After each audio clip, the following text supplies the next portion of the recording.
Why hello there friends, it's Emma here, the Bookish Princess. I have a very exciting bookish video today because it is multiple things all in one. So I thought I'd share my first book haul of 2022 and share with you some of the books that I got for Christmas and also some of the books that I have been buying for Febregency.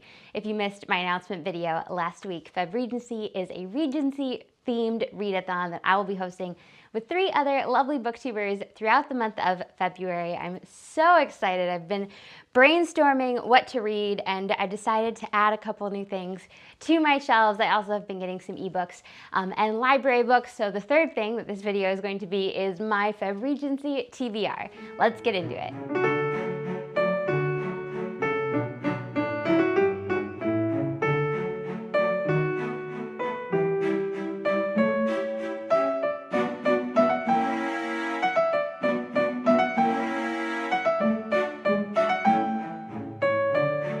So I'm going to consult my list first of all, and this is actually my first bookish Christmas present that a family friend sent to me. It just seemed such perfect timing for Febregency because it's got all these lovely Regency ladies and gentlemen on the cover. It says, "A lady's journal." It is Jane Austen themed. It has a quote from Emma. "One half of the world cannot understand the pleasures of the other half." I don't know where they got it, but it does say "Right Note, made in the UK" on the back, so maybe if you Google it. Anyway, let's take a look at my list. So it's a very ambitious TBR. I kind of put down all the authors and works that I'd like to get to.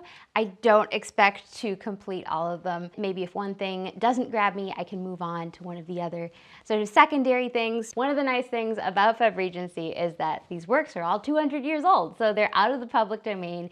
You can find them for free often on like Gutenberg, or there might be a free copy on Google Books. I love to read on my Kindle and I hate how they kind of hide the free versions of old books. So what you always have to do is search for, you know, the author or the title and then go into sort by, and it always sorts by relevance first, but you can change that to price, low to high, and then you should hopefully find the free versions. So these are my 4 fiction authors: Mariah Edgeworth, Fanny Burney, Sir Walter Scott, and Anne Radcliffe. If you remember, for the Boo to You readathon, I picked up Mysteries of Udolpho, and I got a couple volumes in, but a lot of these Regency works are 4 volumes and just very long. So I might chip away at Mysteries of Udolpho throughout January, but I'm hoping to really crack down and get through it during Febregency. Mysteries of Udolpho is of course mentioned in Northanger Abbey. Anne Radcliffe was a very popular Gothic novelist, so there's lots of suspense. There's also lots of travel. There's tons of description.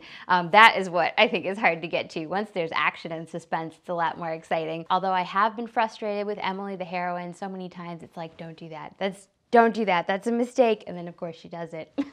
But I do want to get through it. This is actually the first Anne Radcliffe novel that I've read. The other 3 authors I have encountered before. There's a line in one of Jane Austen's letters where she writes to her niece and says that the only authors she's ever going to read anymore are Mariah Edgeworth and her niece, who was writing a book at the time, which is a pretty good recommendation coming from Jane Austen. I've only read Belinda, which in Northanger Abbey, there's a sort of little defense of the novel, and the 3 novels that Austen mentions are Camilla, Cecilia, and Belinda. And Belinda is by Mariah Edgeworth, and I did really enjoy that. I just somehow never got around to picking up anything else by her. I think I'm gonna try Castle Rackrent. That was Mariah Edgeworth's first novel. It's actually set in Ireland, so it's about this family of British landlords, and I think it's multiple generations of the family told through the eyes of their steward. So it sounds like a really interesting premise. Also, I believe it isn't one of the super long ones. Castle Rackrent was published in 1800. I was also thinking about one of Mariah Edgeworth's later novels, The Absentee, that was published in 1812. And from Princess Lessons here on YouTube, co-hosted the Boo to You readathon with me back in October, and she mentioned reading The Absentee over St. Patrick's Day last year because it is also set in Ireland. Mariah Edgeworth was, she wasn't native Irish, but she was like Anglo-Irish. And The Absentee, and I think maybe Castle Rackrent to a certain extent, deals with that part of history. My ancestors are Irish, so I'm very aware of the British oppression that we suffered for centuries. And I think it'll be really interesting to see how Mariah Edgeworth explores that. The Absentee is a lot longer, so that's why I'm planning to start with Castle Rackrent. And also had a great recommendation for Fanny Burney. So Fanny Burney wrote the other 2 books mentioned in that passage about the novel in Northanger Abbey, Cecilia and Camilla. Camilla, and there is a famous passage at the end of Cecilia where Pride and Prejudice is kind of part of the quotation, and so people wonder, did Jane Austen get the title for Pride and Prejudice from that passage? I have read Cecilia. I have also read Evelina by Fanny Burney. If you're looking for a short Fanny Burney, Evelina is probably the one to go with. So Anne's recommendation for Fanny Burney is The Wanderer, which sounds really intriguing. It's about a young woman who arrives in England, very mysterious past. You're not sure who she is. She's trying to kind of find a spot in society. It sounds very intriguing, and I'm very tempted to pick that one up. But part of me would also like to have read those 3 novels cited in Northanger Abbey, and I've never read Camilla. So it's kind of a toss-up at the moment, whether or not I'll go with Camilla or The Wanderer. Camilla actually starts when the heroine is, I think, really young, like 10 years old, and there's apparently kind of a rich uncle who has lots of nieces and nephews, lots of young people that he'd like to see matched in certain ways, and so when they grow up, are they going to actually match the way he's planned? We're going to have to see if Camilla or The Wanderer wins out. I'm still on the fence. If you guys have any recommendations or opinions, leave them down in the comments that could help me decide. I just don't know how to decide. Also, Sir Walter Scott, a fiction author I'd like to read. I've read Waverley. I've listened to an audiobook of Ivanhoe. It's a really excellent audiobook, and I'm wondering maybe I should look for another Sir Walter Scott audiobook. That might be a good way to get some more Sir Walter Scott in. I've never read The Bride of Lammermoor, although I could go for some of his shorter works, his shorter poems. Some of those are mentioned in Jane Austen, Marmion, and The Lady of the Lake. So yes, lots of unmade decisions on my Febregency TBR at the moment. One of our Febregency challenges is to read a work of Regency poetry, and I am planning to read plenty of Regency poetry, possibly Sir Walter Scott, and definitely some other authors who are right here in my haul. So first of all, I decided to treat myself to 2 more Everyman pocket poet books. I have a little shelf of them, and I just love the way the spines look together. The way they all have different patterns and different colored covers. It's just really fun to have them to be able to pick up and dip into. So I have Percy Shelley and Lord Byron. They were very good friends. They were 2 of the party that stayed in Switzerland on a stormy night when Percy's wife, Mary, wrote Frankenstein. So if you've been looking for an excuse to pick up Mary Shelley's Frankenstein, that is a Regency work. That would be great for Febregency. But yes, I would love to become a little more acquainted with Lord Byron and Shelley's poetry. Also, maybe I'll end up memorizing one of these, because that's the bonus Febregency challenge, is to memorize a poem. One of my favorite Elizabeth Goudge books, A City of Bells, there are just a couple authors who are like really featured. They're like these 3 books that are left behind by one of the characters. And one of them is a volume of Byron, so that makes me want to get to know Byron a little bit better. And one of the hosts, Jennifer Brooks, here on BookTube, has some great videos about Byron. And then I have 2 other Regency poets that I added to my shelves. One of these books I actually already owned, and then I bought the other 2. But these are Faber nature poets, and they just have such lovely covers, extends to the back, just really beautiful, beautiful end papers too. So fun. So I originally saw these at the Topping & Co. bookstore in Ely in England, which this is going to be a theme for another item in my haul today. But at the time, I restrained myself and I only bought one. I bought Samuel Taylor Coleridge's volume. But recently, I was feeling kind of down because the world is still upside down and I'm not going to be planning any overseas trips anytime soon. And so I thought, you know what? I'm going to go online and I'm going to find some of those books that I wanted to buy multiple of, but I resisted, and I'm gonna just go ahead and add them to my shelf. So it's a fun little sort of virtual trip to England and a fun way to remember that. To remember past travels, so I added William Wordsworth and also John Keats. Fun to have some more romantics on my shelves. Wordsworth I really love. When my cousin and I visited the Lake District a few years ago, we visited Dove Cottage, which is where he lived with his sister and his wife and his family. And that was really fun. To learn more about Wordsworth, to read some Wordsworth while we wandered throughout the Lake District. It's fun that some of these poets were friends, like Coleridge and Wordsworth were friends, Byron and Shelley were friends. Keats, I think, died young and didn't have as many friends, poor thing. If I am remembering correctly from that movie, what was it called? Bright Star. It's been a long time since I watched that movie. I went and saw it with friends, and I seem to remember that we didn't like it very much. Although whenever you see screenshots of it, it's just cinematically beautiful. So anyway, excited to dip in and read a little Keats. I'm not planning on reading these poetry works cover to cover necessarily, but I figured I'd just look through the titles and see what speaks to me and read a couple poems here and there.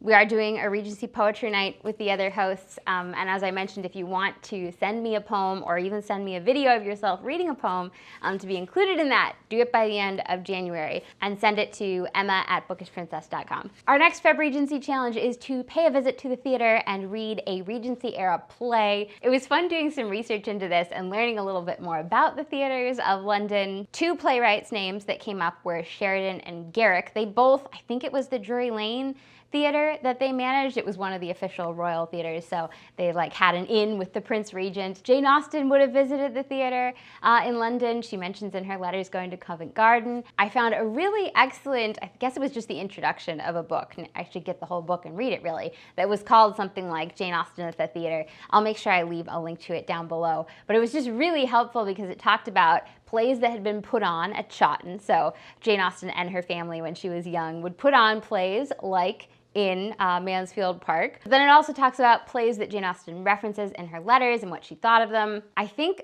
The Rivals by Sheridan is one of the ones that was put on at Chawton. So that's an option. There was one called The Clandestine Marriage by Garrick and Coleman that I was also considering. Obviously, I could read Lover's Vows, which is the play that the characters put on in Mansfield Park. Someday I do want to get to Lover's Vows, but I feel like it might be fun to branch out a little bit more. One of the plays that Jane Austen saw at the theater and mentioned enjoying was The Hypocrite by Bickerstaff, and I did find a free copy of it on Google Books. It is a sort of retelling or adaptation of Tartuffe by Molière, which I have read. It's been quite a while. So I feel like it could be fun to refresh my mind on that story.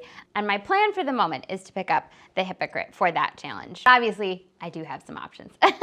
Last but not least, we come to our nonfiction challenge. I showed you guys my new copy of A Jane Austen at Home in my December reading blog. It has this beautiful kind of red foil on the cover. It's a paperback. So this is by Lucy Worsley. It is a biography of Jane Austen. I have read many biographies of Jane Austen, but it's always interesting to see someone new's, take or what research they dug up, usually on Austen's friends, because of course, sort of primary material is hard to come by. I did think that Lucy Worsley's, I hope I'm pronouncing her name correctly, TV series on Jane Austen was really good. I didn't expect it to like it as much as I did, but I really loved it. It would be great Feb Regency watching if you're looking for something to watch during Feb Regency, but I'm hoping that I will like her book just as much. So there's one poet who is definitely on my Feb Regency list who I did not find a beautiful edition of.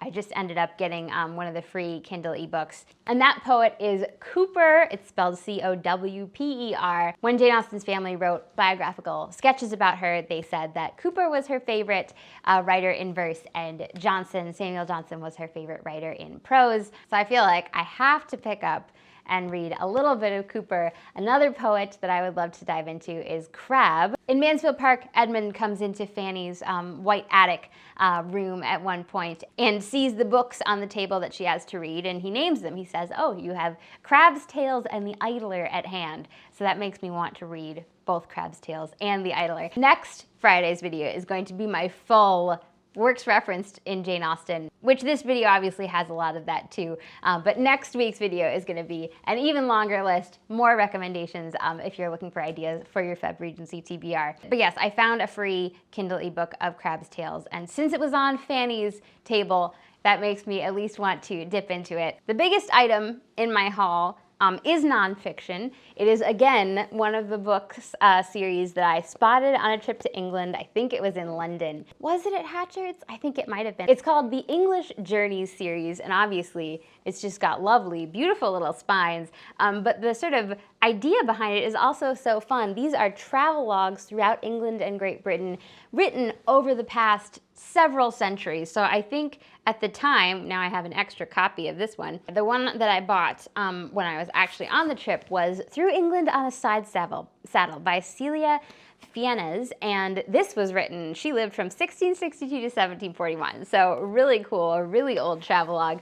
But the Regency travelogue from this series that I was most excited for was this diary by Dorothy Wordsworth. So this is William Wordsworth's Wordsworth's sister, which I learned more about her when we visited Dove Cottage. So this is about life at Dove Cottage, which is so fun. I'm really excited to read these diary entries. I did buy a little tiny book of excerpts from Dorothy's diaries when I was at Dove Cottage, and I'm not sure how similar this is going to be, but even if it's identical, I'm excited to reread it. And actually, I need to go through the rest of these. Elegy written in a country churchyard and other poems. I'm sure this has some Regency poets in it. Look, it does. It has Cooper and Goldsmith. These books do cover a wider range of British history. They do go up into the 1900s.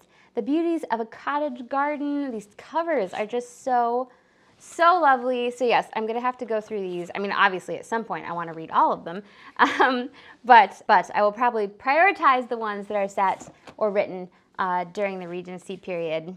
And then, believe it or not, I do still have a couple more books. I know, I'm not gonna get through this TBR. There's just no way. But hey, maybe I can get to these books later in the year or another year. I mentioned two of Austin's favorites were The Poet Cooper and Samuel Johnson. The Idler, which was on Fanny's table in Mansfield Park, is by Samuel Johnson. It's a series of essays, so I did download that on my Kindle. We'll see how many of the essays I get to. I'd love to read Tour to the Hebrides. This is by Boswell, but he took the trip with Samuel Johnson. So I think there would be some Samuel Johnson in there along with the Boswell. The last nonfiction on my list is also nonfiction written during the Regency. I think it'd be fun to read the essays on the Picturesque by William Gilpin, because this sort of idea of what is picturesque and what makes a good painting, what makes a sort of beautiful composition is very present throughout all of Jane Austen's works. In Northanger Abbey, Catherine Morland and the Tilneys kind of talk about it during their walk near Bath. And basically the basis of their conversation is these essays.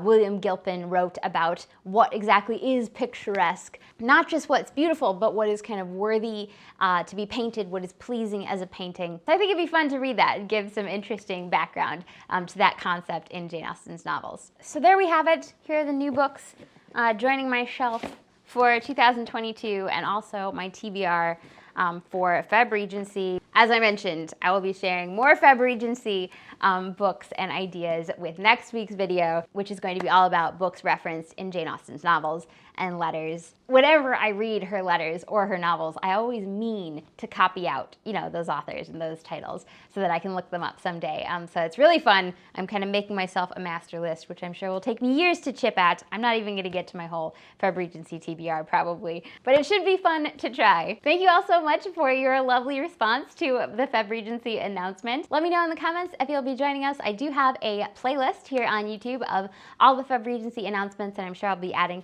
other Febregency videos to it, so I'll leave that link down below. If you post about Febregency on social media, make sure you use the hashtag. Give this video a thumbs up if you haven't already, and make sure you're subscribed. Thank you so much for watching, and until next time, I bid you good day.